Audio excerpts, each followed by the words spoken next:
আজকে সোমবার, তাই সম্পূর্ণ নিরামিষ থালিটা তোমাদের সাথে শেয়ার করছি। ভাতের সঙ্গে ছিল লেবু আর লঙ্কা, আর আমি গোল গোল করে বেগুন ভেজে নিয়েছিলাম।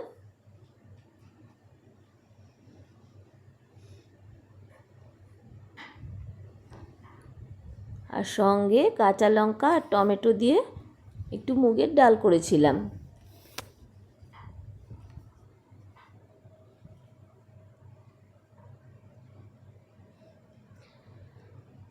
যেহেতু গরম খুব, সেই জন্য খুব বেশি কিছু রান্না করিনি। আর সয়াবিন আর আলু দিয়ে একটু মাখা মাখা তরকারি করেছিলাম, আর লাস্টে একটু আমের চাটনি করেছিলাম।